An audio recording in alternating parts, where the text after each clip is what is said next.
Good morning students. आज हम start कर रहे हैं एक नई जर्नी, एक नई क्लास 12th। आज हम फिजिक्स की बिगिनिंग करेंगे, तो सेट कीजिए t = 0। बच्चों, आज हम स्टार्ट कर रहे हैं +2 क्लास की फर्स्ट यूनिट इलेक्ट्रोस्टैटिक्स को।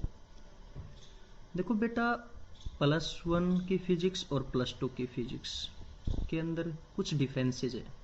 +2 की फिजिक्स कंपैरिजन टू +1 कुछ हार्ड होती है। इसके पीछे की वजह क्या है? +1 के अंदर हम उन चीज़ों की स्टडी करते हैं जिनको हम देख सकते हैं, जिनको हम महसूस कर सकते हैं, जिनको हम टच कर सकते हैं, जैसा कि cycle wheel, block, SHM of spring. लेकिन +2 क्लास के अंदर हम उन चीज़ों की स्टडी करते हैं जिनको हम न तो देख सकते हैं, न ही फील कर सकते हैं, न ही टच कर सकते हैं, जैसा कि चार्जेस।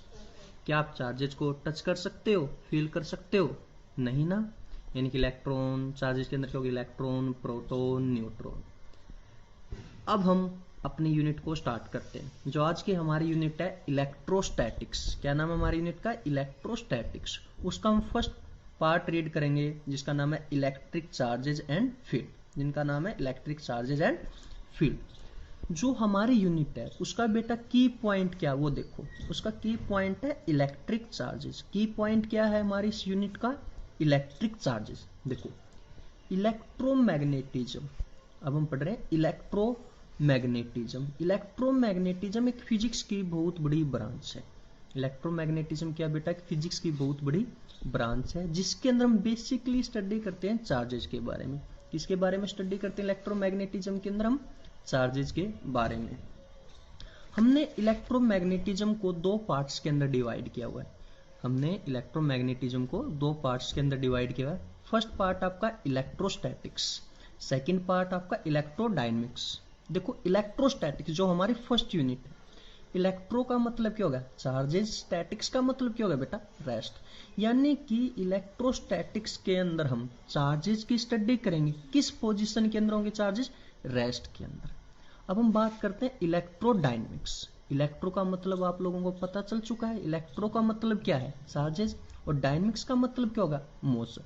यानी कि जब चार्ज किसके अंदर हो? मोशन के अंदर हो, तो हम किसकी स्टडी करेंगे? इलेक्ट्रोडायनेमिक्स की। देखो बेटा, एक इलेक्ट्रोमैग्नेटिज्म एक फिजिक्स की बहुत बड़ी ब्रांच है, जिसको हमने दो पार्ट्स के अंदर डिवाइड किया हुआ है। इलेक्ट्रोमैग्नेटिज्म के अंदर हम चार्ज के बारे में स्टडी करते हैं। हमने इलेक्ट्रोमैग्नेटिज्म को दो पार्ट्स के अंदर डिवाइड किया, ऑलरेडी आपको बता चुके हैं। फर्स्ट है इलेक्ट्रोस्टैटिक्स, यानी जब चार्ज रेस्ट के अंदर होते हैं उसकी स्टडी करने को क्या बोलेंगे हम? इलेक्ट्रोस्टैटिक्स। जब चार्ज मोशन के अंदर होते हैं उसको क्या बोलेंगे? इलेक्ट्रोडायनेमिक्स। और जो हमारा की पॉइंट क्या है? Electric charges. अब तो आपको समझ में आ चुका होगा। यानी कि इसके अंदर हम किसके बारे में पढ़ेंगे? इलेक्ट्रिक चार्जेस के बारे में। जो बेटा इलेक्ट्रोमैग्नेटिज्म है वो +2 क्लास का 80 से 85% सिलेबस को अकेला कवर करता है।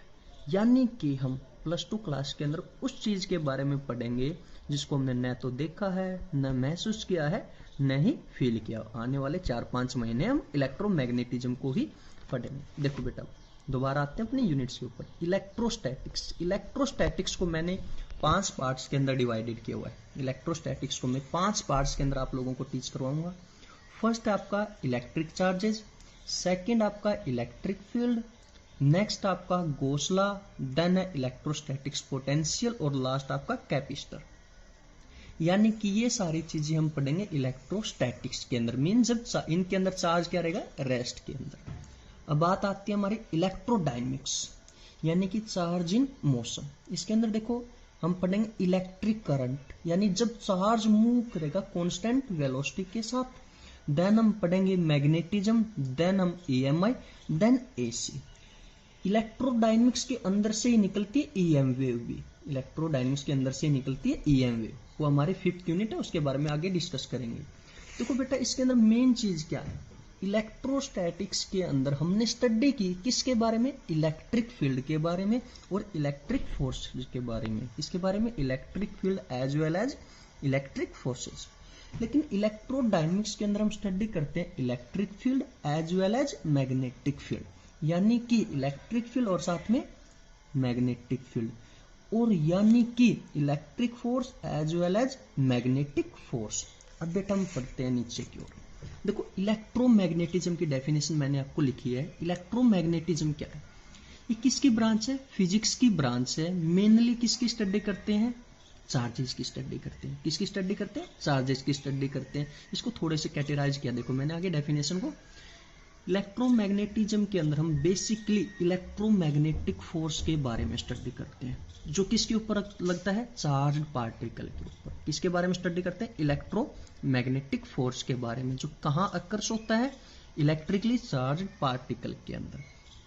आप लोग ऑलरेडी इलेक्ट्रोमैग्नेटिज्म का नाम सुन चुके हो, इलेक्ट्रोमैग्नेटिक फोर्स के बारे में जान चुके हो, क्योंकि इलेक्ट्रोमैग्नेटिक फोर्स उन्हीं में से एक है जो नेचर के अंदर 4 फंडामेंटल फोर्सेज है, उन्हीं के अंदर से क्या है? इलेक्ट्रोमैग्नेटिक फोर्स, जो किसके बीच में लगता है? 2 चार्ज्ड पार्टिकल के अंदर। अब देखो इलेक्ट्रोमैग्नेटिक फोर्स 2 तरीके का होता है, एक को बोलते हैं इलेक्ट्रिक फोर्स, एक को बोलते हैं मैग्नेटिक फोर्स। इलेक्ट्रोमैग्नेटिक फोर्स क्या होता है? 2 पार्ट्स के अंदर होता है, एक होता है इलेक्ट्रिक फोर्स, एक होता है मैग्नेटिक फोर्स। इलेक्ट्रिक फोर्स क्या करता है? चार्ज को पुश करता है। इलेक्ट्रिक फोर्स क्या करता है? चार्ज को पुश करता है। और मैग्नेटिक फोर्स क्या करता है बेटा? उस चार्ज पार्टिकल को मूव करवाता है। देखो इलेक्ट्रिक फोर्स ने क्या किया? कोई भी चार्ज पार्टिकल को पुश कर दिया, और मैग्नेटिक फोर्स ने क्या किया? उसको मूव करवा दिया। जैसे कि डोरबेल होगी, इलेक्ट्रिक मोटर होगी, इलेक्ट्रिक फैन होगी। बेटा दोबारा देखो, इलेक्ट्रोमैग्नेटिज्म क्या था? इलेक्ट्रोमैग्नेटिज्म एक फिजिक्स की ब्रांच है। इलेक्ट्रोमैग्नेटिज्म क्या था? एक फिजिक्स की बहुत बड़ी ब्रांच है, जिसके अंदर मेनली इलेक्ट्रोमैग्नेटिक फोर्स के बारे में स्टडी करते हैं। इलेक्ट्रोमैग्नेटिक फोर्स चार्ज पार्टिकल के ऊपर 2 तरीके से लगता है, एक होता है इलेक्ट्रिक फोर्स के रूप में, और सेकंड टाइम्स लगता है मैग्नेटिक फोर्स के रूप में। इलेक्ट्रिक फोर्स क्या करता है? चार्ज पार्टिकल को पुश करता है, और मैग्नेटिक फोर्स क्या करता है? उस चार्ज पार्टिकल को मूव करवाता है।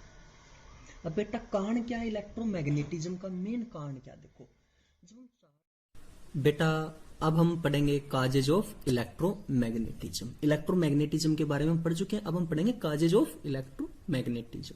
देखो जब हमने किसी भी चार्ज पार्टिकल को मोशन के अंदर रखा, उस चार्ज पार्टिकल ने क्या क्रिएट कर दी? मैग्नेटिक फील्ड क्रिएट कर दी। देखो बेटा दोबारा से, जब हमने क्या किया? एक चार्ज पार्टिकल को मोशन के अंदर रखा और उसने क्या क्रिएट कर दी? Magnetic field. जब हमने इसी चार्ज पार्टिकल को एक्सीलरेट किया तो उसने क्या क्रिएट कर दी? Electromagnetic radiation. क्या क्रिएट होगी? इलेक्ट्रोमैग्नेटिक रेडिएशन, जिसको हम बोलते हैं electromagnetic wave.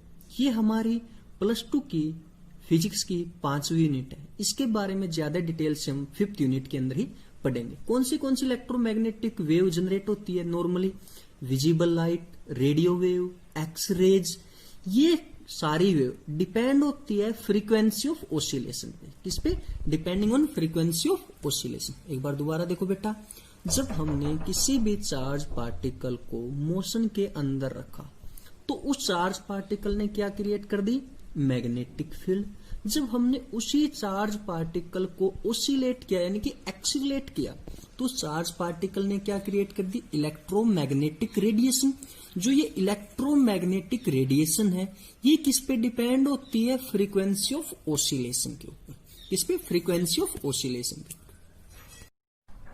Good morning student, आज हम स्टार्ट करें इलेक्ट्रिक चार्ज।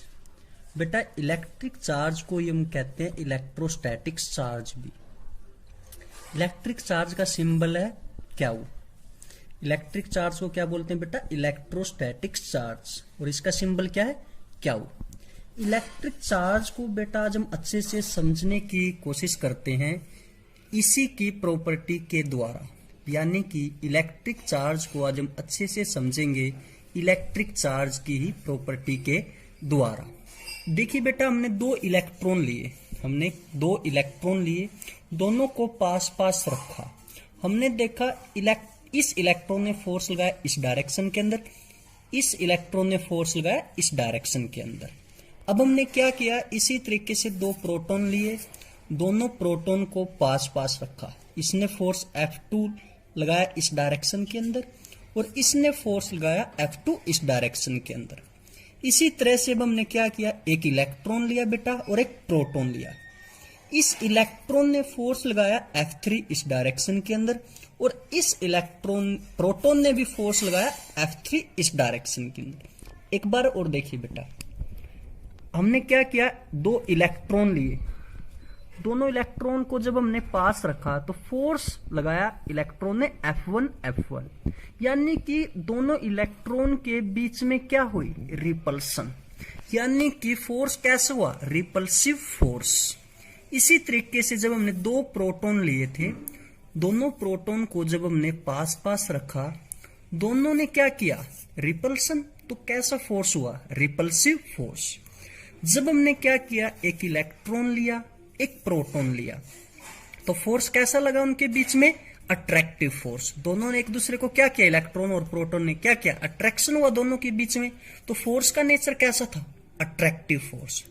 तो बेटा F1 F2 जो फोर्स है उसका नेचर कैसा था आपका, रिपल्सिव फोर्स।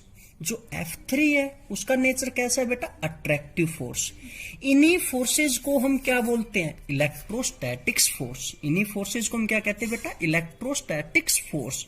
देखो इसकी डेफिनेशन देखो, द अट्रैक्शन या रिपल्सन इन द अट्रैक्टिव और repulsive interaction between charged object is an electric force. दोबारा देखो बेटा, द अट्रैक्शन या रिपल्सन या द अट्रैक्टिव और repulsive interaction between charged object. देखो किसी भी चार्ज ऑब्जेक्ट के बीच में अट्रैक्शन या रिपल्सन को हम क्या बोलते हैं, इलेक्ट्रिक फोर्स। उसको क्या बोलते हैं बेटा हम, इलेक्ट्रिक फोर्स। लेकिन हमें तो बात करनी है इलेक्ट्रिक चार्जेस के बारे में। इलेक्ट्रिक चार्जेस क्या होता है, देखो बेटा, इलेक्ट्रोस्टैटिक्स फोर्स क्रिएट करने की जो प्रॉपर्टी है, इलेक्ट्रोस्टैटिक्स फोर्स क्रिएट करने की जो प्रॉपर्टी है इलेक्ट्रॉन और प्रोटॉन के अंदर, उसी फंडामेंटल प्रॉपर्टी को हम क्या कहते हैं, इलेक्ट्रिक चार्ज। दोबारा से देखो बेटा, इलेक्ट्रोस्टैटिक्स फोर्स क्रिएट करने की जो एबिलिटी है या जो प्रॉपर्टी है इलेक्ट्रॉन और प्रोटॉन के अंदर, इसी फंडामेंटल प्रॉपर्टी को हम कहते हैं इलेक्ट्रिक चार्ज। ठीक है, अब हम इसकी कुछ डेफिनेशन पढ़ते हैं बेटा। देखो इलेक्ट्रिक चार्ज क्या है, इंट्रिंसिक प्रॉपर्टी है किसकी, मैटर की। इंट्रिंसिक प्रॉपर्टी को मैं बताता हूं सिंपल शब्दों में बिल्कुल, यानी कि वो प्रॉपर्टी जिसके ऊपर हम कोई भी स्टडी नहीं कर सकते, जैसा कि मास। अब देखो बेटा इसकी डेफिनेशन लिखी है मैंने, दो डेफिनेशन लिखी है। देखो, charge is an intrinsic property associated with elementary particle of matter due to which it produce and experience electric and magnetic effect. अब इसको समझो बेटा क्या है, जो चार्ज है एलिमेंट्री पार्टिकल से जुड़ी एक इंट्रिंसिक प्रॉपर्टी है। जो इलेक्ट्रिक चार्ज है बेटा, एलिमेंट्री पार्टिकल जैसे कि इलेक्ट्रॉन से जुड़ी एक इंट्रिंसिक प्रॉपर्टी है, जिसकी वजह से इलेक्ट्रिक फोर्स और मैग्नेटिक फोर्स क्रिएट होता है, जिसकी वजह से हमें इलेक्ट्रिक फोर्स और मैग्नेटिक फोर्स एक्सपीरियंस होता है। उसी इलेक्ट्रिक फोर्स और मैग्नेटिक फोर्स की वजह से क्रिएट होती है इलेक्ट्रिक फील्ड और मैग्नेटिक फील्ड। दोबारा से समझो बेटा इस डेफिनेशन को, जो चार्ज है ना, चार्ज के एक एलिमेंट्री पार्टिकल से जुड़ी एक इंट्रिंसिक प्रॉपर्टी है। चार्ज क्या बेटा, एक एलिमेंट्री पार्टिकल जैसे कि इलेक्ट्रॉन से जुड़ी एक इंट्रिंसिक प्रॉपर्टी है, जिसकी वजह से एक्सपीरियंस होती है इलेक्ट्रिक फोर्स और मैग्नेटिक फोर्स। उसी इलेक्ट्रिक फोर्स और मैग्नेटिक फोर्स से एक्सपीरियंस होती है हमें इलेक्ट्रिक फील्ड और मैग्नेटिक फील्ड। अब इसकी एक डेफिनेशन और समझो सिंपल सी, देखो, electric charge is a fundamental property of matter which causes it to experience a force when placed near other matter। देखो बेटा ऑलरेडी हम इसको प्रूव कर चुके हैं। देखो इसने क्या कहा, इलेक्ट्रिक चार्ज एक फंडामेंटल प्रॉपर्टी है किसकी, मैटर की, जिसकी वजह से क्या एक्सपीरियंस होता है, फोर्स। कब, जब हम दो मैटर को एक दूसरे के पास रखते हैं। हमने देखा था ना, हमें फोर्स एक्सपीरियंस हुआ था जब हमने इलेक्ट्रॉन के पास रखा, प्रोटॉन को प्रोटॉन के पास रखा, या इलेक्ट्रॉन और प्रोटॉन को पास रखा। ये सिंपल सी डेफिनेशन, आप इसको भी याद कर सकते हैं। आगे जो एग्जांपल दिया हुआ है ग्लास रोड का, वो ऑलरेडी मैं आपको बता चुका हूं उसके बारे में। जैसे कि हमने दो सेम मटेरियल लिए थे, इलेक्ट्रॉन इलेक्ट्रॉन, प्रोटॉन प्रोटॉन, उसी तरीके से यहाँ पे लिया हुआ है ग्लास रोड। आप इसको एक बार खुद पढ़ लेना, कोई इशू नहीं है। अब हम बात करते हैं बेटा क्वांटिटी क्या है चार्ज की। चार्ज एक स्केलर क्वांटिटी है। आप लोग +1 के अंदर पढ़ के आओगे स्केलर क्वांटिटी क्या होती है, जिसका सिर्फ मैग्नीट्यूड हो। इसका डायमेंशनल फॉर्मूला क्या है बेटा चार्ज का, AT। अब हम चार्ज की कुछ यूनिट्स के बारे में पढ़ेंगे बेटा। जो चार्ज की सबसे ज्यादा यूज होने वाली यूनिट है उसका नाम है कूलाम। कॉमन यूज होने वाली यूनिट है वो है बेटा कूलाम, जिसका सिंबल है C। और चार्ज की जो सबसे बड़ी यूनिट है उसका नाम है Faraday constant. Faraday constant charge की लार्जेस्ट यूनिट है। और जो चार्ज की सबसे स्मॉलेस्ट यूनिट है उसका नाम है बेटा फ्रैंकलिन। उसका नाम क्या है बेटा, फ्रैंकलिन। और चार्ज की जो एक अनदर यूनिट है उसका नाम है AB कूलाम। देखो बेटा, एक फैराडे कांस्टेंट बराबर होता है 96,500 कूलाम के, और एक कूलाम बेटा बराबर होता है 3 × 10⁻⁹ स्टैट कूलाम के, और एक AB कूलाम बराबर होता है बेटा 10 कूलाम के। दोबारा से देखिए बेटा, जो चार्ज की कॉमन यूज होती है यूनिट उसका नाम है कूलाम। चार्ज की सबसे बड़ी यूनिट का नाम है बेटा फैराडे कांस्टेंट। चार्ज की सबसे स्मॉलेस्ट यूनिट का नाम है बेटा फ्रैंकलिन, और एक अनदर यूनिट है चार्ज की AB कूलाम। एक फैराडे कांस्टेंट बराबर होता है बेटा 96,500 कूलाम की, और एक कूलाम बराबर होता है बेटा 3 × 10⁻⁹ स्टैट कूलाम के, और एक AB कूलाम बराबर होता है बेटा 10 कूलाम के। अब आगे देखिए, नेक्स्ट क्वेश्चन दिया देखो आपको, what is relation between coulomb and Franklin. Franklin क्या थी, चार्ज की सबसे छोटी यूनिट। एक कूलाम किसके बराबर होता है बेटा, 3 × 10⁻⁹ फ्रैंकलिन के। एक कूलाम किसके बराबर होता है, 3 × 10⁻⁹ फ्रैंकलिन के। नेक्स्ट क्वेश्चन देखिए बेटा, what is charge on neutron and alpha particle. Neutron और अल्फा पार्टिकल के ऊपर हमने चार्ज बताना है। न्यूट्रॉन का सबको पता है, न्यूट्रॉन के ऊपर चार्ज कितना होता है, 0। लेकिन अल्फा पार्टिकल के ऊपर चार्ज कितना होता है, 2 इलेक्ट्रॉन। इलेक्ट्रॉन की वैल्यू कितनी होती है बेटा, 1.6 × 10⁻⁻⁹ कूलाम। आगे माइनस का सिंबल लगाते हैं, यानी कि 2 से मल्टीप्लाई कर दो तो कितने हो गया, 3.2 × 10⁻⁻⁹ कूलाम। अब लास्ट क्वेश्चन देखिए बेटा आज का, what is relation between coulomb and AB coulomb. Relation बताना हमने किस किस के बीच में, कूलाम और AB कूलाम के बीच में। एक कूलाम बेटा बराबर होता है 1/10 AB कूलाम के। Hello, good morning students. बेटा कल हमने स्टडी की थी इलेक्ट्रिक चार्ज के बारे में। आज हम बात करेंगे टाइप्स ऑफ चार्ज के बारे में। इलेक्ट्रिक चार्ज के कितने प्रकार का होता है, ये सबसे पहले बताया था एक ड्यूफे नाम का साइंटिस्ट था। उसने एक एक्सपेरिमेंट कंडक्ट किया था बेटा। आइए हम उसके एक्सपेरिमेंट के बारे में जानते हैं क्या था। उसने 2 ग्लास रोड ली बेटा। 2 ग्लास रोड को उसने रब किया सिल्क क्लॉथ के साथ, और दोनों ग्लास रोड को उसने पास पास रखा। तो उसने देखा कि दोनों ग्लास रोड एक दूसरे को रिपेल कर रही है। फिर उसने मटेरियल चेंज किया, 2 प्लास्टिक रोड ली। आफ्टर रबिंग दोनों प्लास्टिक रोड को पास पास रखा, तो भी उसने देखा कि दोनों प्लास्टिक रोड बेटा एक दूसरे को रिपेल कर रही है।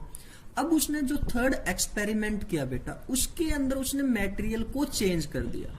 उसने एक ग्लास रोड ली और एक प्लास्टिक रोड ली। रबिंग के बाद उसने इन दोनों रोड को पास पास रखा। उसने देखा कि दोनों रोड एक दूसरे को अट्रैक्ट कर रही है। तो उसने कुछ पॉइंट ऑब्जर्व किए। देखो उसकी ऑब्जर्वेशन क्या थी। उसने ऑब्जर्व किया बेटा, सेम मटेरियल है तो बॉडी क्या कर रही है, रिपेल। अगर डिफरेंट मेटेरियल है तो क्या आ रहा है, अट्रैक्शन। अगर सेम बॉडी है तो उसके ऊपर चार्ज भी कैसा है, सेम चार्ज। अगर डिफरेंट बॉडी है तो बेटा उसके ऊपर चार्ज भी कैसा था, डिफरेंट। दोबारा देखो, उसने सबसे पहले 2 ग्लास रोड ली। आफ्टर रबिंग दोनों को जब उसने पास पास रखा तो उसने देखा कि दोनों ग्लास रोड एक दूसरे को क्या कर रही है, रिपेल। उसके बाद उसने मटेरियल को चेंज किया, उसने 2 प्लास्टिक रोड ली। सेकंड एक्सपेरिमेंट के अंदर आफ्टर रबिंग उसने देखा कि दोनों प्लास्टिक रोड जब उसने पास पास रखी वो एक दूसरे को रिपेल कर रही है। अब जो थर्ड एक्सपेरिमेंट था बेटा, उसके अंदर उसने एक ग्लास रोड ली, एक प्लास्टिक रोड ली। आफ्टर रबिंग उसने जब इन दोनों को पास पास रखा तो उसने देखा कि ये दोनों एक दूसरे को क्या कर रही है, अट्रैक्ट। तो उसकी कुछ ऑब्जर्वेशन थी, वो देखो ऑब्जर्वेशन क्या थी। उसने देखा कि अगर मटेरियल सेम है तो क्या आ रही है, रिपल्सन, यानी कि वो क्या कर रही है, रिपेल। अगर डिफरेंट मटेरियल है तो क्या कर रही है बेटा, अट्रैक्ट। इसका मतलब सेम बॉडी है तो क्या है, सेम चार्ज, और डिफरेंट बॉडी है तो क्या बेटा, डिफरेंट चार्ज। यानी कि उसने ऑब्जर्व कर लिया कि चार्ज 2 प्रकार का होता है। बस वो यहीं तक ही बता पाया था कि चार्ज 2 प्रकार का होता है।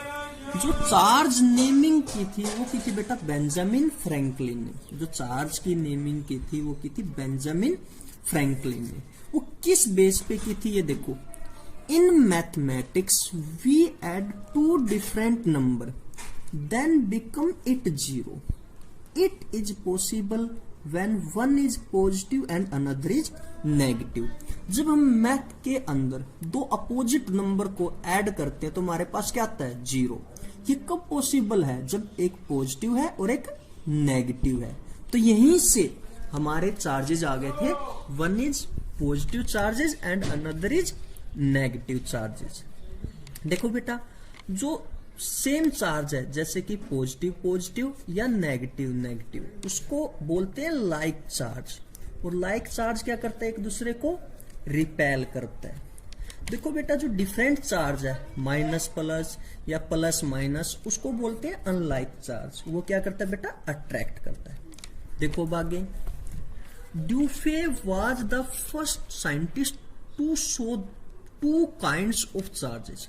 ड्यूफे एक पहला साइंटिस्ट था जिसने ये शो किया था कि चार्ज 2 प्रकार का होता है। कौन सा साइंटिस्ट था बेटा, वो ड्यूफे, जिसने क्या शो किया था, चार्ज 2 प्रकार का होता है।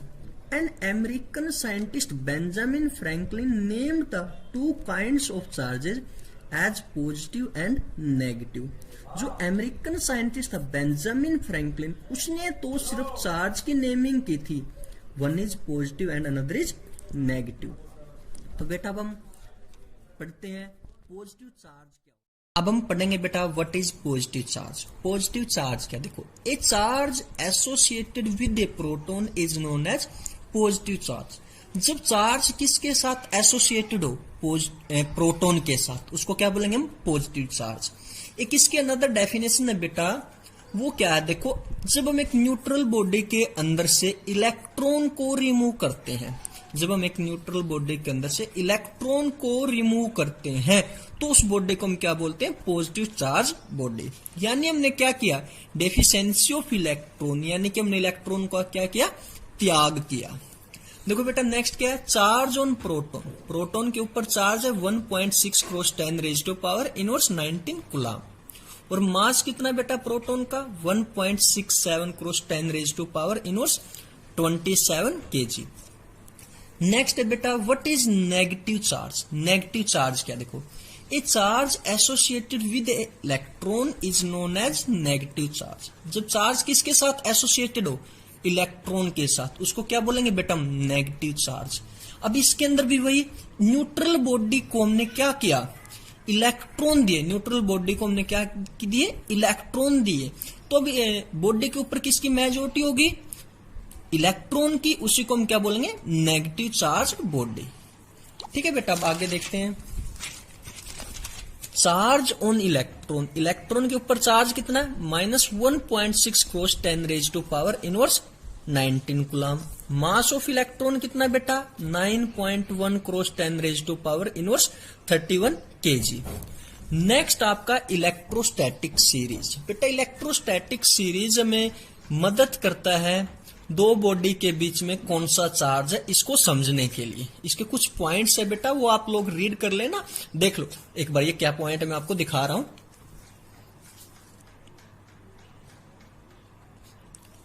बेटा मैं आपको समझाता हूं इलेक्ट्रोस्टैटिक सीरीज कैसे काम करती है।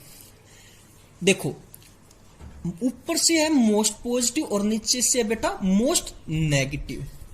देखो ये कुछ मटेरियल दिए हुए हैं, rabbit fur, glass, human hair, nylon, silk, paper, cotton, wood, amber, rubber, extra. देखो बेटा अगर मैं बात करता हूं ऊपर से दो मटेरियल लेता हूं, एक लेता हूं रैबिट फर और एक लेता हूं ग्लास। तो अब देखो रैबिट फर के ऊपर क्या है, मोस्ट पॉजिटिव, ज्यादा पॉजिटिव चार्ज है किसके कंपैरिजन में, ग्लास के कंपैरिजन में। तो इसका मतलब रैबिट फर के ऊपर कौन सा चार्ज हुआ बेटा, पॉजिटिव, और ग्लास के ऊपर कौन सा हुआ, नेगेटिव। अगर अब मैं लेता हूं ग्लास और ह्यूमन हेयर को, तो बेटा अब देखो ग्लास के ऊपर ज्यादा चार्ज है किसके कंपैरिजन में, ह्यूमन हेयर के कंपैरिजन में, क्योंकि ग्लास के ऊपर ज्यादा पॉजिटिव चार्ज है ह्यूमन हेयर के कंपैरिजन में। तो ग्लास क्या हो गया बेटा, पॉजिटिव चार्ज हो गया, और ह्यूमन हेयर क्या हो गया, नेगेटिव चार्ज। और एग्जांपल लेता हूं बेटा मैं, जैसे मैंने ले लिया एम्बर और रबर। अब देखो बेटा एम्बर के ऊपर कम नेगेटिव चार्ज है और रबर के ऊपर ज्यादा नेगेटिव चार्ज है। तो एम्बर क्या हो गया बेटा आपका पॉजिटिव चार्ज, और रबर क्या हो गया बेटा आपका नेगेटिव चार्ज। मतलब कि ऊपर से है जो हुआ क्या बेटा मोस्ट पॉजिटिव, और नीचे से है जो मोस्ट नेगेटिव।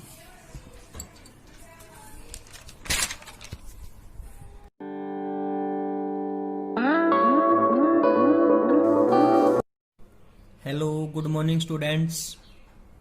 बेटा हमने प्रीवियस लेक्चर के अंदर स्टडी की थी इलेक्ट्रिक चार्ज के बारे में। आज हम स्टडी करेंगे basic property of electric charge की। तो अब फर्स्ट प्रॉपर्टी है बेटा इलेक्ट्रिक चार्ज की, conservation of charge. Conservation of charge को बेटा हम समझते हैं एग्जाम्पल के द्वारा। आइए देखते हैं क्या होता है कंजर्वेशन ऑफ चार्ज। बेटा देखो हमने एक आइसोलेटेड सिस्टम लिया बेटा, कौन सा सिस्टम लिया, एक आइसोलेटेड सिस्टम लिया। आइसोलेटेड सिस्टम क्या होते हैं इसके बारे में बेटा आप +1 क्लास के अंदर अच्छे से स्टडी कर चुके होंगे, +1 क्लास के अंदर आप इसके बारे में जान चुके होंगे। अब आइसोलेटेड सिस्टम के अंदर बेटा हमने दो बॉडी ली, बॉडी ए और बॉडी बी। बॉडी ए के ऊपर बेटा चार्ज है +2 माइक्रोकुलाम्ब और बॉडी बी के ऊपर चार्ज है +4 माइक्रोकुलाम्ब। ठीक है बेटा। अब देखो नेट चार्ज कितना है सिस्टम के ऊपर बेटा, सिस्टम के अंदर नेट चार्ज कितना, +2 माइक्रोकुलाम्ब +4 माइक्रोकुलाम्ब, यानी कि 6 माइक्रोकुलाम्ब। अब मैंने क्या किया बेटा, इस सिस्टम को हिला दिया। सिस्टम को जैसे ही मैंने हिलाया तो बेटा ए और बॉडी बी एक दूसरे के साथ क्या हुई, इंटरेक्ट हुई। तो बॉडी ए से कुछ चार्ज ट्रांसफर हुआ बॉडी बी पे। तो मान लेते हैं बॉडी ए से ट्रांसफर हुआ चार्ज 1 माइक्रोकुलाम। तो बॉडी बी के ऊपर नेट चार्ज कितना हो गया बेटा, पहले 4 माइक्रोकुलाम था, अब 1 यहां से चला गया तो कितना हो गया 5 माइक्रोकुलाम। और बॉडी ए के ऊपर कितना चार्ज रह गया बेटा, +1 माइक्रोकुलाम। लेकिन सिस्टम के अंदर देखो बेटा नेट चार्ज क्या है, 5 + 1 यानी कि 6 माइक्रोकुलाम। एक बार दोबारा देखो बेटा, नेट चार्ज कितना था इंटरेक्शन से पहले, 6 माइक्रोकुलाम, और इंटरेक्शन के बाद कितना है नेट चार्ज, तब भी कितना है 6 माइक्रोकुलाम। इसका मतलब क्या है, चार्ज इज कांस्टेंट। देखो बेटा आप एक डेफिनेशन पढ़ते हो, charge neither be created nor be destroy but charge can transfer one body to another body.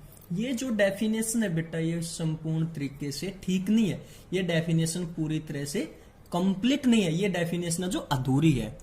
क्योंकि साइंटिस्टों ने काफी बार ऑब्जर्व किया है स्पेस टाइम के अंदर किसी पॉइंट पर चार्ज क्रिएट हो रहा है, किसी पॉइंट पर चार्ज डिस्ट्रॉय भी हो रहा है। लेकिन इसके अंदर एक खास बात क्या बेटा, मान के चलो स्पेस टाइम में किसी पॉइंट पर चार्ज क्रिएट हो रहा है, मान के चलते हैं प्लस क्यू चार्ज क्रिएट हुआ, उसके साथ में माइनस क्यू चार्ज भी क्रिएट होगा, तो नेट चार्ज क्या हुआ बेटा 0। अब काफी बार ये भी देखा गया, ऑब्जर्व किया गया स्पेस टाइम में, मान के चलते हैं किसी स्पेस टाइम में किसी पॉइंट पर चार्ज प्लस क्यू डिस्ट्रॉय हुआ तो साथ में चार्ज माइनस क्यू भी डिस्ट्रॉय होगा, तो नेट चार्ज क्या रहा सिस्टम के अंदर, कांस्टेंट रहा, यानी कि नेट चार्ज क्या रहा, 0 रहा। आइए इसे कुछ एग्जाम्पल करते हैं बेटा। देखो तो प्रॉपर डेफिनेशन क्या होगी बेटा इसकी, the total charge of an isolated system is constant. हाँ, ये डेफिनेशन पूर्ण तरीके से ठीक है भाई, एक आइसोलेटेड सिस्टम के अंदर चार्ज क्या रहेगा, कांस्टेंट। बेटा इसका एक एग्जांपल और दिया, इसको आप खुद स्टडी कर लेना, इसके ऊपर मैं कैमरे को फोकस कर रहा हूं, देखो ठीक है बेटा। अब नेक्स्ट प्रॉपर्टी हम इसकी पढ़ेंगे, देखो नेक्स्ट एग्जांपल पढ़ते हैं हम इसके। देखो a glass rod rubbed with silk road, देखो हमने ग्लास रोड ली और एक सिल्क क्लॉथ लिया, रब करने से पहले दोनों बॉडी क्या बेटा, न्यूट्रल है। ग्लास रोड और सिल्क क्लॉथ के ऊपर नेट चार्ज कितना है, 0 0, यानी कि रबिंग से पहले चार्ज कितना है बेटा, इन दोनों के ऊपर 0। अब हमने क्या किया, इन दोनों को रब किया, ग्लास रोड को रब किया सिल्क क्लॉथ के साथ। रबिंग के बाद बेटा ग्लास रोड पे चार्ज आ गया पॉजिटिव और सिल्क क्लॉथ के ऊपर चार्ज आ गया नेगेटिव, तो नेट चार्ज कितना हो गया बेटा आपका, 0। इसका मतलब चार्ज क्या रहा बेटा आपका, कांस्टेंट। चार्ज क्या रहा बेटा आपका, कांस्टेंट। इसके एक अनदर एप्लीकेशन और देखते हैं बेटा, जो रेडियो एक्टिव सब्सटेंस के अंदर आपकी यूज होते हैं। देखो हमने यूरेनियम 92 लिया, देखो बेटा यूरेनियम 92 लिया, तो देखो इसको ब्रेक डाउन करने से पहले, यूरेनियम का डीके करने से पहले, बिफोर डीके, नेट चार्ज कितना बेटा यूरेनियम के ऊपर, 92। अब हमने क्या किया, यूरेनियम का डीके कर दिया, यानी कि थोरियम और हीलियम के अंदर। अब देखो आफ्टर डीके नेट चार्ज कितना रहा बेटा, थोरियम के ऊपर 90 और हीलियम के ऊपर 2, तो नेट चार्ज कितना हो गया बेटा, 92। इसका मतलब क्या है, जो चार्ज है वो कांस्टेंट है। इसका एक अनदर एग्जांपल देखो बेटा, पेयर प्रोडक्शन, अनदर एग्जांपल है बेटा इसका एक पेयर प्रोडक्शन। देखो gamma ray photon on interacting with matter transfer into an electron and positron, this process is known as pair production. Pair production क्या बेटा, जब गामा रे का फोटोन इंटरेक्ट करता है मैटर के साथ तो वो ट्रांसफर हो जाता है, ट्रांसफॉर्म हो जाता है इलेक्ट्रॉन और पॉजिट्रॉन के अंदर। देखो बेटा इंटरेक्शन से पहले नेट चार्ज कितना है, 0, क्योंकि गामा रे का फोटोन कोई भी चार्ज कैरी नहीं करता। आफ्टर इंटरेक्शन भी नेट चार्ज क्या बेटा, 0। इसका मतलब क्या है, चार्ज रिमेन इन कांस्टेंट, यानी चार्ज क्या आपका कंजर्व्ड है। इसका एक एग्जांपल और है बेटा एनाइलेशन ऑफ मेटल। इसको भी समझो बेटा, जब हमने कंबाइन किया इलेक्ट्रॉन और पॉजिट्रॉन को बेटा, किसको, इलेक्ट्रॉन और पॉजिट्रॉन को, तो वो ट्रांसफॉर्म हो गया 2 गामा रेज के अंदर। आपको पता है, तो नेट चार्ज यहाँ पे एनाइलेशन से पहले कितना था बेटा, 0। आफ्टर एनाइलेशन चार्ज कितना बेटा, 0। इसका मतलब क्या, आपका चार्ज क्या है, कंजर्व्ड है। आपका चार्ज क्या बेटा, कंजर्व्ड है।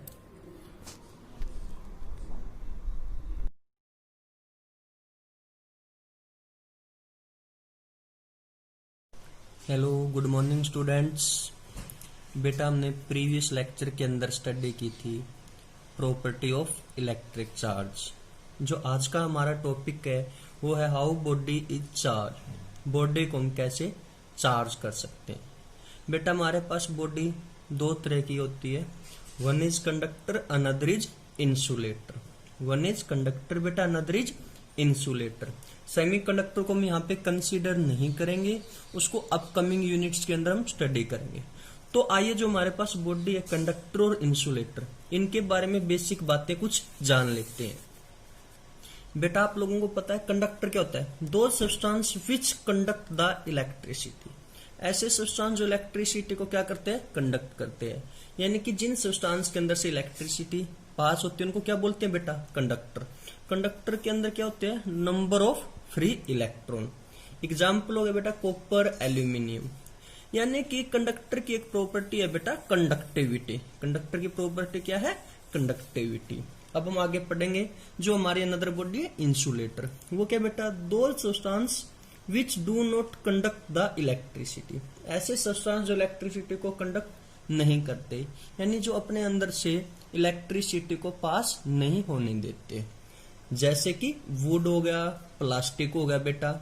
इंसुलेटर की एक प्रॉपर्टी है बेटा रेजिस्टिविटी, कंडक्टर की प्रॉपर्टी थी बेटा कंडक्टिविटी, इंसुलेटर की प्रॉपर्टी है बेटा रेजिस्टिविटी। इन दोनों प्रॉपर्टी से मिलके एक नेक्स्ट डेफिनेशन बनती है, एक बॉडी बनती है जिसका नाम है सेमीकंडक्टर। बेसिकली हम सेमीकंडक्टर क्या है, जिसके अंदर कंडक्टर की भी प्रॉपर्टी और इंसुलेटर की भी। देखो दो सब्सटेंस हुज कंडक्टिविटी किसकी प्रॉपर्टी होगी बेटा कंडक्टर की, एंड रेजिस्टिविटी किसकी प्रॉपर्टी होगी इंसुलेटर की, lies between conductor and insulator. इसका एग्जांपल हो गया बेटा सिलिकॉन। आइए एक दो क्वेश्चन देखते हैं इस पे। देखो नेक्स्ट क्वेश्चन है बेटा एक आपका, ह्यूमन बॉडी एक कंडक्टर और an insulator of electric charge. Human body conductor है या इंसुलेटर है बेटा? ह्यूमन बॉडी एक गुड कंडक्टर ऑफ इलेक्ट्रिसिटी है। क्या है? ह्यूमन बॉडी एक गुड कंडक्टर है।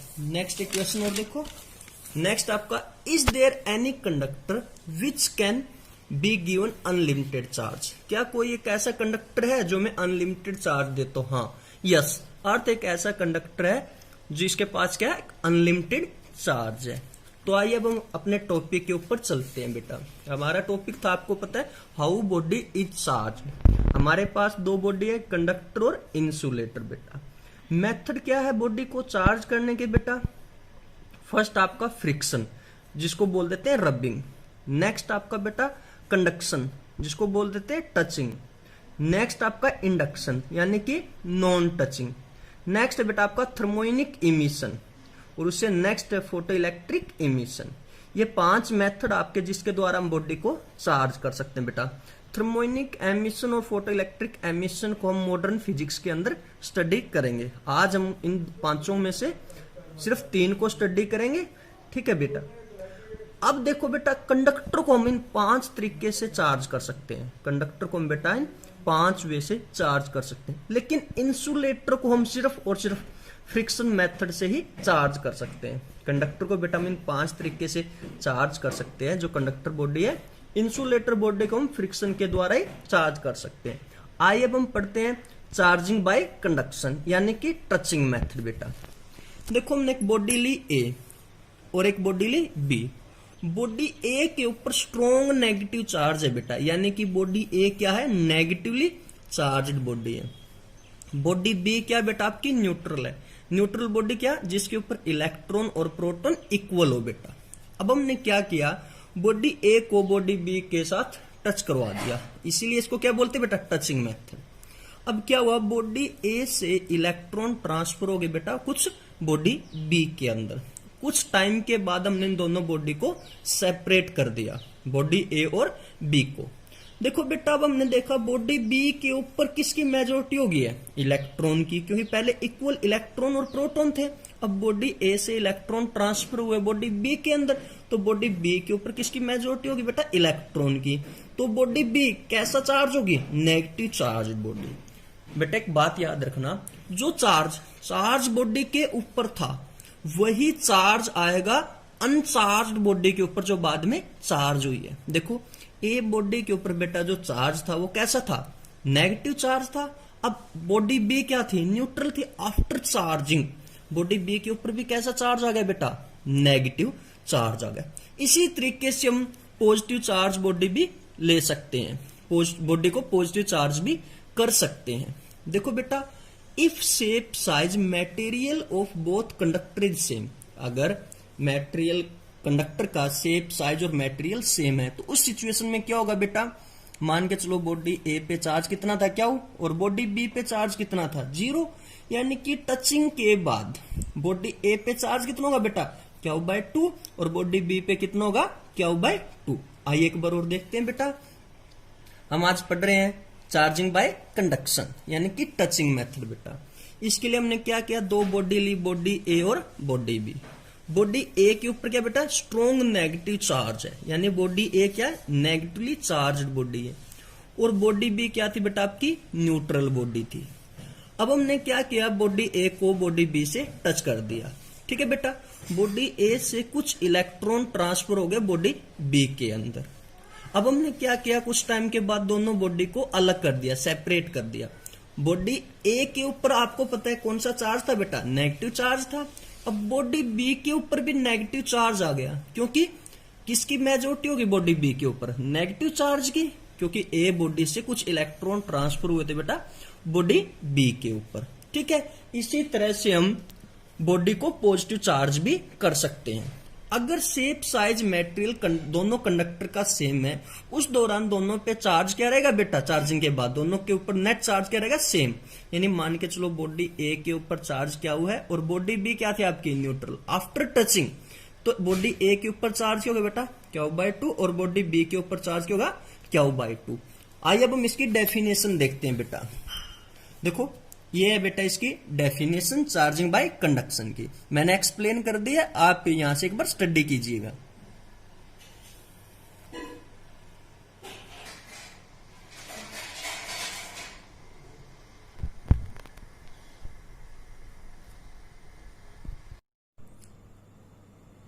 बेटा हमारे सेकंड प्रॉपर्टी है चार्जिंग बाय इंडक्शन।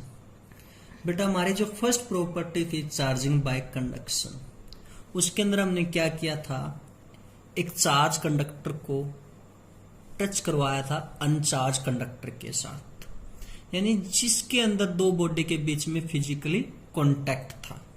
लेकिन चार्जिंग बाय इंडक्शन के अंदर ऐसा नहीं है बेटा, ये क्या विदाउट टचिंग मेथड पे बेस है। देखो बेटा कैसे, हमने बॉडी ए ली जिसके ऊपर क्या स्ट्रॉन्ग नेगेटिव चार्ज है, बॉडी बी कैसी बेटा आपकी अनचार्ज्ड बॉडी है जिसके ऊपर इलेक्ट्रॉन और प्रोटॉन इक्वल अमाउंट में है बेटा।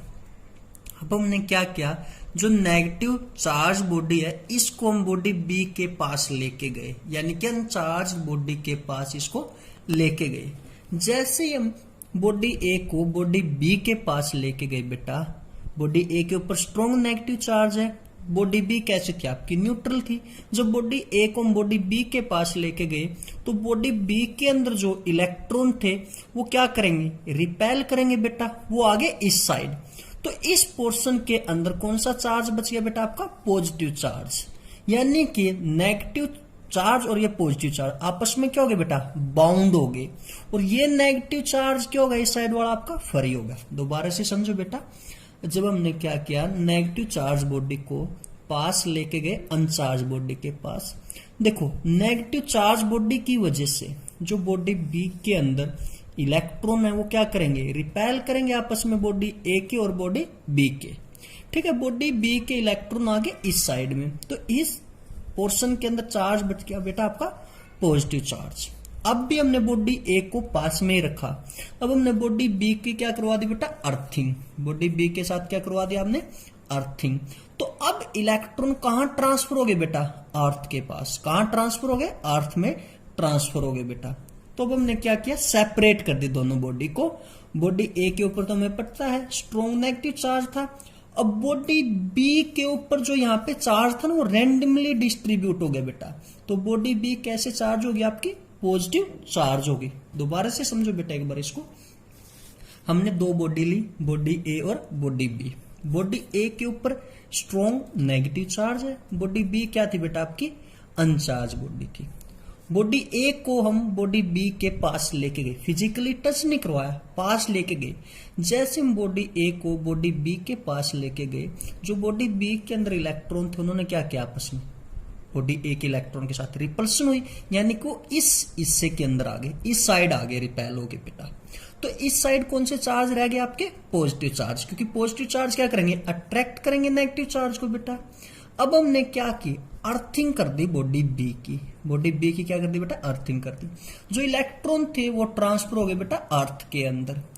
और अब हमने क्या किया, बॉडी ए को दूर कर लिया, यानी और बॉडी बी को अलग कर दिया। अब जो पॉजिटिव चार्ज है वो रैंडमली डिस्ट्रीब्यूट हो गए और आपकी बॉडी बी भी क्या होगी बेटा, पॉजिटिव चार्ज होगी। देखो बेटा इसकी डेफिनेशन देखो चार्जिंग बाय इंडक्शन की क्या है, the process by which A uncharged body make a conductor electrically charge without physically contact. देखा बेटा हमने टच नहीं किया ना, कौन सा मेथड है, विदाउट टचिंग मेथड है, without physically contact is known as charging by induction. इसको एक बार आप अच्छे से स्टडी कर लेना बेटा।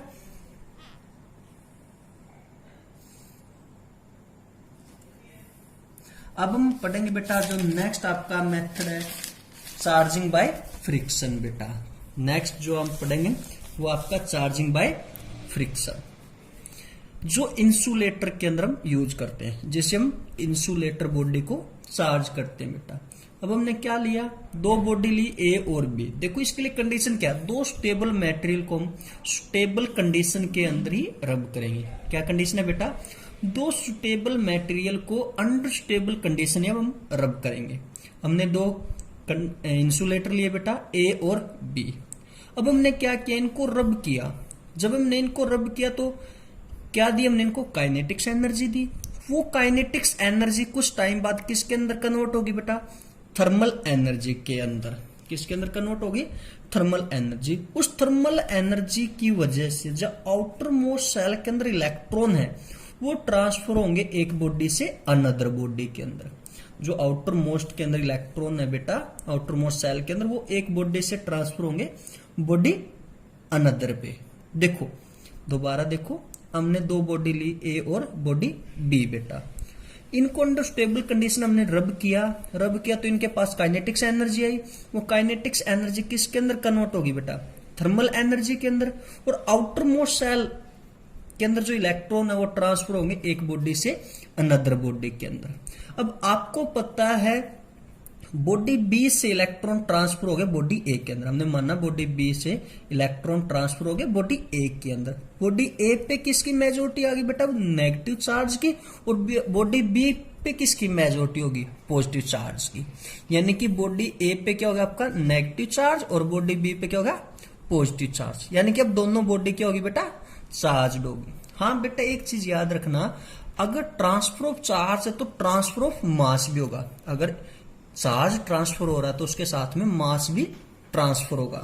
तो इसका मतलब बेटा बॉडी ए का जो मास है वो इंक्रीज होगा और बॉडी बी का जो मास है वो क्या होगा, डिक्रीज होगा। क्योंकि बॉडी बी से चार्ज कहां ट्रांसफर हुआ था, बॉडी ए पे। इसीलिए बॉडी ए का मास क्या होगा आपका इंक्रीज और बॉडी बी का मास क्या होगा बेटा डिक्रीज। बेटा अब हम डेफिनेशन देख लेते हैं इसकी चार्जिंग बाय फ्रिक्शन की। देखो बेटा ये डेफिनेशन है, आप इसको स्टडी कीजिएगा एक बार, मैंने एक्सप्लेन कर दिया कंप्लीट। देखो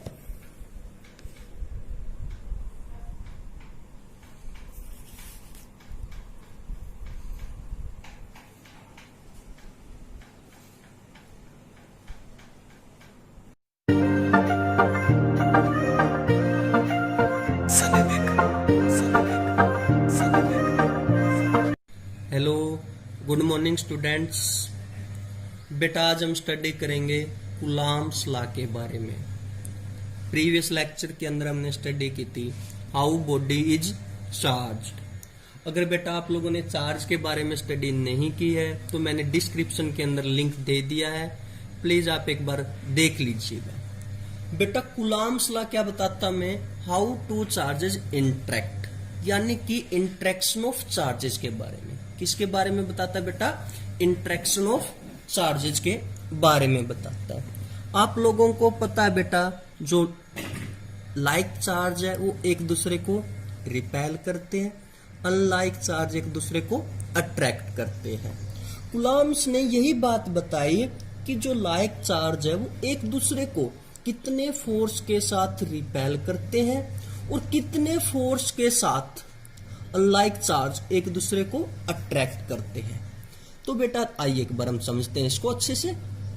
हमने दो बॉडी ली, बॉडी 1 बॉडी 2। बॉडी 1 के ऊपर चार्ज है प्लस Q1, बॉडी 2 के ऊपर चार्ज है प्लस Q2। देखो बेटा जो बॉडी 2 है वो बॉडी 1 के ऊपर फोर्स लगा रही है इस डायरेक्शन के अंदर। देखो क्योंकि ये लाइक चार्ज है ना तो ये क्या करेंगे एक दूसरे को रिपेल करेंगे। जो बॉडी 2 है वो बॉडी 1 के ऊपर फोर्स लगा रही है इस डायरेक्शन में। देखो force on body 1 due to body 2, और बॉडी 1 है जो फोर्स लगा रही है बॉडी 2 के ऊपर इस डायरेक्शन के अंदर। देखो बेटा force on body 2 due to 1। ठीक है बेटा, इसकी कुछ कंडीशन थी, देखो क्या थी। फर्स्ट क्या है, स्टैटिक चार्ज। जो चार्ज है बेटा उसकी पोजीशन कैसी होनी चाहिए, रेस्ट के अंदर। जो चार्जेज है उसकी पोजीशन किसके अंदर होनी चाहिए, रेस्ट के अंदर। नेक्स्ट बेटा पॉइंट चार्जेस। पॉइंट चार्जेस का मतलब क्या है? Charge in small space. जो स्मॉल स्पेस के अंदर चार्ज होता है उसको हम बोलते हैं पॉइंट चार्जेस बेटा। नेक्स्ट देखो बेटा, force act along line joining centre of two charges. देखो बेटा, जो लाइन दोनों बॉडी के सेंटर को ज्वाइन कर रही है उसी के ऊपर फोर्स लगेगा, ना कि इस डायरेक्शन में, ना कि इस डायरेक्शन में। देखो, बॉडी 1 और बॉडी 2 के सेंटर को जो लाइन ज्वाइन कर रही है उसी के सेंटर को जो लाइन ज्वाइन कर रही है उसी पर फोर्स लगेगा। दोबारा समझो, जो लाइन बेटा दोनों बॉडी के सेंटर को ज्वाइन कर रही है उसी के ऊपर ही फोर्स लगेगा। देखो, फोर्स लगाया बॉडी 2 ने बॉडी 1 के ऊपर इस डायरेक्शन के अंदर। कहां लगा फोर्स? जो लाइन सेंटर को ज्वाइन कर रही है उसी के ऊपर। नेक्स्ट क्या देखो बेटा, जो फोर्स है वो डायरेक्टली प्रोपोर्शनल होगा प्रोडक्ट ऑफ पॉइंट चार्जेस के, यानी कि F डायरेक्टली Q1 Q2। जितना ज्यादा चार्ज होगा बेटा उतना ज्यादा क्या होगा? आपका फोर्स होगा। जितना कम चार्ज होगा उतना ही कम आपका फोर्स होगा। नेक्स्ट क्या बेटा, फोर्स इनवर्सली प्रोपोर्शनल सेपरेशन का स्केयर। फोर्स जो है इनवर्सली प्रोपोर्शनल होगा जो पॉइंट चार्जेस के बीच की सेपरेशन है उसके स्केयर के। जितनी ज्यादा सेपरेशन होगी बेटा उतना कम फोर्स लगेगा, जितनी कम सेपरेशन होगी उतना ही ज्यादा फोर्स एक्ट होगा। देखो नेक्स्ट क्या, जो फोर्स है वो डिपेंड करता है बेटा मीडियम के ऊपर। किसके ऊपर फोर्स डिपेंड करता है? मीडियम के ऊपर। एक बार दोबारा से देखो बेटा, हमने क्या किया, दो बॉडी कंसीडर की, बॉडी 1 बॉडी 2। बॉडी 1 के ऊपर चार्ज है बेटा प्लस Q1, बॉडी 2 के ऊपर चार्ज है बेटा प्लस Q2। देखो, अब बॉडी 2 ने फोर्स लगाया बॉडी 1 के ऊपर, यानी बॉडी 2 ने बॉडी 1 को रिपेल किया इस डायरेक्शन के अंदर, यानी force on 1 due to second. तो बॉडी 1 ने भी फोर्स लगाया बॉडी 2 के ऊपर, बॉडी 1 ने भी बॉडी 2 को क्या किया बेटा? रिपेल किया। देखो, force on body 2 due to 1। ये जो फोर्स लग रहा है बेटा ये उस लाइन के ऊपर लग रहा है जो दो बॉडी के सेंटर को ज्वाइन कर रही है। तो जो फोर्स होगा बेटा वो इक्वल होगा। जो फोर्स का मैग्नीट्यूड है वो क्या होगा? इक्वल होगा, लेकिन उसकी डायरेक्शन क्या होगी? अपोजिट होगी। उसकी डायरेक्शन क्या होगी बेटा? अपोजिट होगी। अब हम कंबाइन करते हैं इक्वेशन 1 और 2 को, यानी कि आपके पास आ गया F is equal to K Q1 Q2 by R square बेटा। जो K है उसको बोलते हैं बेटा कांस्टेंट। क्या है? K क्या बेटा? कांस्टेंट। इसको नाम देते हैं इलेक्ट्रोस्टैटिक्स कांस्टेंट या कूलाम कांस्टेंट। जो K है बेटा उसकी वैल्यू होती है 9 × 10⁻⁹ न्यूटन मीटर स्क्वायर पर कूलाम स्क्वायर बेटा। और K डिपेंड करता है बेटा मीडियम के ऊपर। K किसके ऊपर डिपेंड करता है? मीडियम के ऊपर। और जो आपका फोर्स है बेटा वो भी किसके ऊपर डिपेंड करता है? मीडियम के अंदर। जैसे एयर या वैक्यूम के अंदर अलग फोर्स होगा और वाटर के अंदर अलग फोर्स होगा बेटा। बेटा एक बार जो कंडीशन है इसकी एक बार अच्छे से दोबारा समझो। स्टैटिक चार्ज, जो चार्ज है बेटा उसकी पोजीशन कैसी होनी चाहिए? रेस्ट के अंदर। चार्ज कैसा होना चाहिए बेटा? Point charges. देखो दोबारा समझाता हूं मैं आपको, पॉइंट चार्जेस का मतलब क्या होता है बेटा? Charge in small space. मेरे पास दो मेटल की बॉल है बेटा, दोनों के ऊपर पॉजिटिवली रैंडमली चार्ज डिस्ट्रीब्यूट किया मैंने, और आप लोगों से मैं पूछ रहा हूं क्या बेटा ये पॉइंट चार्ज हो सकता है? आप बोलोगे नहीं, क्योंकि पॉइंट चार्ज का मतलब क्या है? चार्ज इन स्मॉल स्पेस बेटा। तो एक बॉल और है मेरे पास जिसका साइज है 1 mm, उसके ऊपर जो चार्ज है उसको आप बोलोगे पॉइंट चार्ज। तो बेटा ये बड़ी बॉल है जो दोनों, ये भी पॉइंट चार्ज की तरह बिहेव कर सकती है, ये भी पॉइंट चार्ज हो सकती है। कब? जब हम इनके बीच की सेपरेशन को बढ़ा दें। अगर हम इनके बीच की सेपरेशन को बढ़ा दें, इनको बहुत दूर दूर रख दें, तो बेटा ये हमें कैसे दिखाई देगी? स्मॉल साइज में, यानी कि पॉइंट के साइज में। बेटा आप लोगों ने स्टडी किया जो सेकंड था आपका force inversely proportional 1/r square, यानी कि सेपरेशन का स्क्वायर। जिसको बोलते हैं इनवर्स स्क्वायर लॉ। जिसको क्या बोलते हैं बेटा? Inverse square law. अब हम ग्राफ बनाते हैं फोर्स और सेपरेशन के बीच का। किस किस के बीच का बेटा? फोर्स और सेपरेशन के बीच का। देखिए जैसे जैसे सेपरेशन इंक्रीज हो रही है वैसे वैसे फोर्स क्या हो रहा है बेटा? डिक्रीज। देखो जैसे जैसे आपकी सेपरेशन इंक्रीज होती जा रही है वैसे वैसे आपका फोर्स क्या हो रहा है बेटा? डिक्रीज। देखो अगर हमने क्या किया बेटा? सेपरेशन को डबल कर दिया। हमने क्या किया? सेपरेशन को डबल कर दिया। मान लो पहले सेपरेशन थी 1, अब हमने उसको क्या कर दिया? 2। तो 2 का स्क्वायर कितना हो गया बेटा? 4।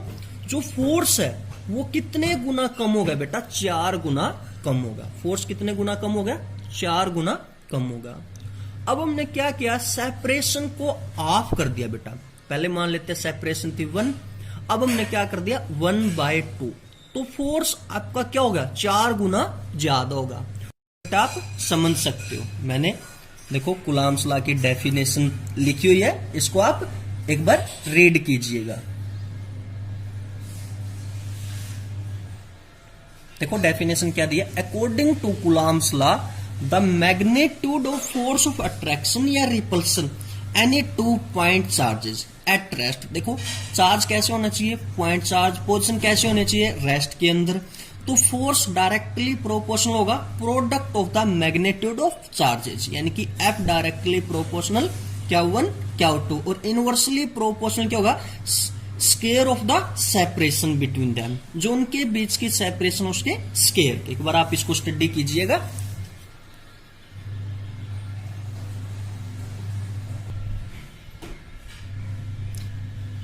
ये सारी कैलकुलेशन है बेटा जो ऑलरेडी हम कर चुके हैं। देखो उसके बाद क्या था? जो आपका इलेक्ट्रोस्टैटिक्स कांस्टेंट है यानी के, वो किस पे डिपेंड करता है बेटा? फर्स्ट क्या था? The system of unit used, यानी जो यूनिट हम यूज कर रहे हैं सिस्टम के अंदर उसके ऊपर डिपेंड करता है। नेक्स्ट क्या था? नेचर ऑफ मीडियम, यानी मीडियम के ऊपर डिपेंड करता है बेटा। एसआई सिस्टम के अंदर के की वैल्यू होती है बेटा 1/4 पाई एप्सिलॉन नॉट, और सीजीएस सिस्टम के अंदर के की वैल्यू होती है बेटा 1/k, यानी कि के दो चीजों पे डिपेंड करता है बेटा। जो सिस्टम के अंदर हम यूनिट यूज कर रहे हैं उसके ऊपर और मीडियम के ऊपर बेटा।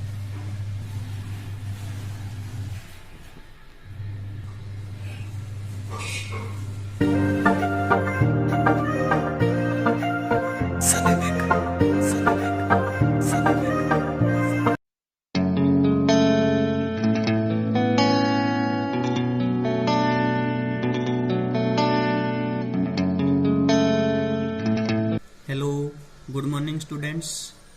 बेटा जो आज का आपका टॉपिक है Coulomb's line vector form. Previous lecture के अंदर हमने स्टडी की थी कूलम्ब्स लाइन स्केलर फॉर्म। अगर आपने अब तक इसको स्टडी नहीं किया है तो मैंने डिस्क्रिप्शन के अंदर लिंक दे दिया है, एक बार क्लिक करके देख लीजिएगा बेटा।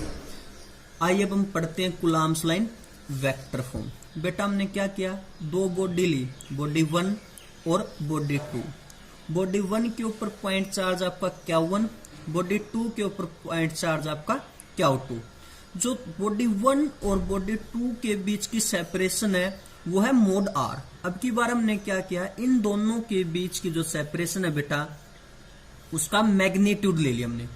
क्या किया हमने? जो दोनों बॉडी के बीच की सेपरेशन है उसका क्या ले लिया? मैग्नीट्यूड ले लिया बेटा। देखो बॉडी 1 यानी कि चार्ज Q2 फोर्स लगाया बेटा चार्ज Q1 के ऊपर, यानी कि इस डायरेक्शन के अंदर force on body 1 due to body 2, और जो चार्ज Q1 है ये भी फोर्स लगाएगा चार्ज Q2 के ऊपर। फोर्स ऑन बेटा बॉडी 2 ड्यू टू 1, यानी कि जो ये फोर्स लगा रहे बेटा ये उस लाइन के ऊपर लगा रहे जो लाइन इन दोनों चार्जेस के सेंटर को ज्वाइन कर रही है। तो आइए अब हम पढ़ते हैं कूलम्ब्स लाइन वेक्टर फॉर्म बेटा। देखो जो ये R है बेटा इसके दो वेक्टर बन सकते हैं। जो ये R है बेटा इसके कितने वेक्टर बन सकते हैं? दो वेक्टर। देखो एक तो इस डायरेक्शन के अंदर और एक इस डायरेक्शन के अंदर।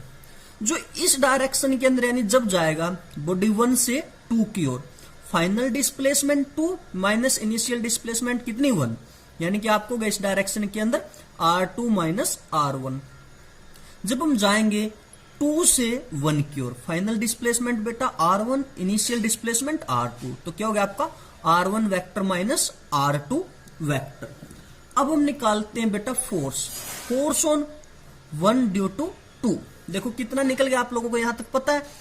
F वेक्टर 1 2 क्या होगा k Q1 Q2 by mod r का स्केयर, क्योंकि आपको पता है फोर्स डायरेक्टली प्रोपोर्शनल होता है प्रोडक्ट ऑफ 2 पॉइंट चार्जेस और इनवर्सली प्रोपोर्शनल होता है square of distance between them बेटा।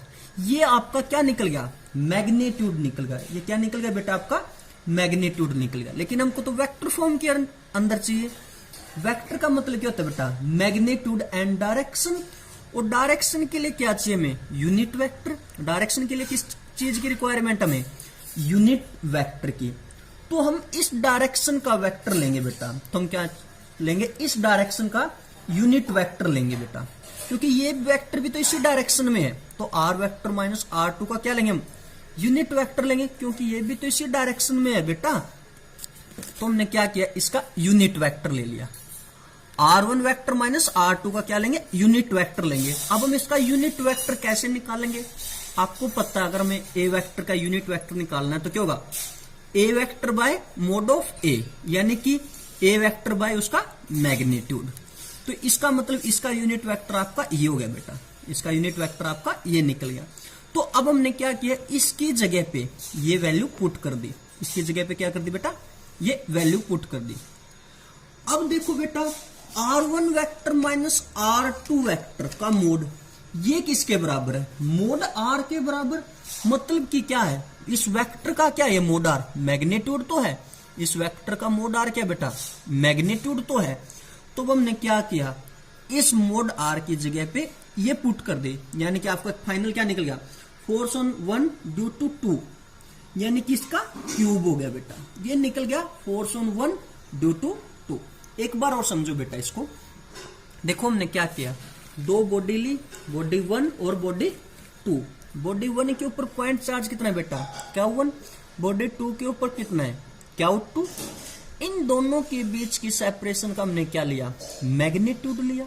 जो ये r है बेटा, इसके दो वेक्टर कंपोनेंट हो सकते हैं, दो वेक्टर बन सकते हैं, एक तो इस डायरेक्शन के अंदर और एक इस डायरेक्शन के अंदर। देखो जो इस डायरेक्शन के अंदर है, यानी जब हम जाएंगे 1 से 2 की ओर, तो फाइनल डिस्प्लेसमेंट होगी 2, इनिशियल होगी आपकी 1, यानी कि r2 vector minus r1। Another क्या हो सकता है बेटा, आपका इस डायरेक्शन के अंदर जब हम जाएंगे 2 से 1 की ओर, 1 क्या होगी आपकी फाइनल डिस्प्लेसमेंट, इनिशियल क्या होगी बेटा आपकी 2, यानी कि r1 vector minus r2 vector. आपको पता है बेटा, प्रीवियस लेक्चर के अंदर हम डिस्कस कर चुके हैं, जो बॉडी 2 है वो फोर्स लगाएगी बॉडी 1 के ऊपर, यानी कि फोर्स ऑन 1 ड्यू टू 2। और जो बॉडी 1 है वो फोर्स लगाएगी बॉडी 2 के ऊपर, यानी force on body 2 due to 1। ये जो फोर्स लगेगा, ये लगेगा जो लाइन दो चार्जेस के सेंटर को ज्वाइन कर रही है उसी के ऊपर। ठीक है बेटा, अब हम निकालेंगे force on body 1 due to 2। देखो इसका फोर्स निकल गया बेटा k Q1 Q2 by mod r का स्केयर। आपको पता है बेटा, फोर्स डायरेक्टली प्रोपोर्शनल होता है प्रोडक्ट ऑफ 2 पॉइंट चार्जेस और इनवर्सली प्रोपोर्शनल होता है बेटा square of distance between them. ठीक है बेटा, ये हमारे पास निकल गया मैग्नीट्यूड। लेकिन हमें तो किसके अंदर चाहिए, वेक्टर के अंदर चाहिए। वेक्टर क्या होता है, मैग्नीट्यूड प्लस डायरेक्शन। और डायरेक्शन के लिए क्या चाहिए हमें, यूनिट वेक्टर चाहिए बेटा। डायरेक्शन के लिए क्या चाहिए हमें, यूनिट वेक्टर चाहिए। तो हम अब डायरेक्शन का वेक्टर कैसे निकालेंगे, देखो अब हम लेते हैं unit vector r1 vector minus r2 vector को, क्योंकि ये भी तो इसी डायरेक्शन के अंदर है बेटा। अब हम क्या करेंगे, r1 vector minus r2 vector cap, इसका यूनिट वेक्टर निकालेंगे बेटा, इसका यूनिट वेक्टर निकालेंगे। आपको पता है a वेक्टर का जो यूनिट वेक्टर होता है बेटा, a वेक्टर बाय उसका मैग्नीट्यूड। तो इस तरीके से हम इसका वेक्टर निकालते हैं बेटा, यानी कि इसकी डायरेक्शन क्या होगी बेटा, ये होगी इसकी डायरेक्शन। तो आपके पास मैग्नीट्यूड ऑलरेडी ये निकल गया, अब डायरेक्शन आपके पास ये निकली। तो हमने क्या किया, यहां पे इसकी जगह पे ये वैल्यू पुट कर दी बेटा। अब देखो बेटा, r1 vector minus r2 vector का मोड किसके बराबर है, मोड आर के बराबर, यानी ये किसके बराबर है, मैग्नीट्यूड के बराबर। तो अब हम क्या करेंगे, मोड आर की जगह पे इसको पुट करेंगे, यानी कि अब क्या हो गया इसका क्यूब। तो ये निकल गया force on body 1 due to body 2। ठीक है बेटा। बेटा अब हम निकाल लेंगे force on body 2 due to 1, यानी कि ये फोर्स, इस डायरेक्शन के अंदर हम फोर्स निकाल लेंगे। जब हम इस डायरेक्शन के अंदर फोर्स निकालेंगे, मतलब कि फोर्स ऑन 2 ड्यू टू 1 निकालेंगे, तो बेटा हम ये वेक्टर देखो r2 vector minus r1 vector, ये भी तो इसी डायरेक्शन के अंदर है बेटा। r21 vector minus r1 vector भी तो क्या बेटा इसी डायरेक्शन के अंदर है। अब हम क्या करेंगे, इसका यूनिट वेक्टर निकालेंगे। क्या करेंगे, हम इसका यूनिट वेक्टर निकालेंगे। देखो जब हमने निकाला फोर्स ऑन 2 ड्यू टू 1, ये निकल गया बेटा आपका फोर्स। ये क्या निकल गया आपका फोर्स, यानी कि मैग्नीट्यूड निकल गया बेटा आपका। अब हमें क्या चाहिए, डायरेक्शन चाहिए, और डायरेक्शन के लिए क्या चाहिए, यूनिट वेक्टर चाहिए। तो हम किसका यूनिट वेक्टर निकालेंगे, r2 वेक्टर माइनस r1 का। आपको पता है बेटा यूनिट वेक्टर हम कैसे निकालते हैं, a वेक्टर बाय उसका मैग्नीट्यूड। तो अब हमने क्या किया, इसका यूनिट वेक्टर निकाल लिया ये। अब हमने इसकी जगह पे ये वैल्यू पुट कर दी बेटा, देखो ये कर दी पुट। अब r2 vector minus r1 vector का मोड किसके बराबर है बेटा, मोड r के बराबर, क्योंकि ये किसके क्या है, इसका मैग्नीट्यूड ही तो है। तो हम क्या करेंगे, मोड r का स्क्वायर है, उसकी जगह पे करेंगे इसका स्क्वायर, और एक ये क्या हो गया बेटा टोटल आपका क्यूब, यानी फोर्स ऑन 2 ड्यू टू 1 ये निकल गया बेटा आपका।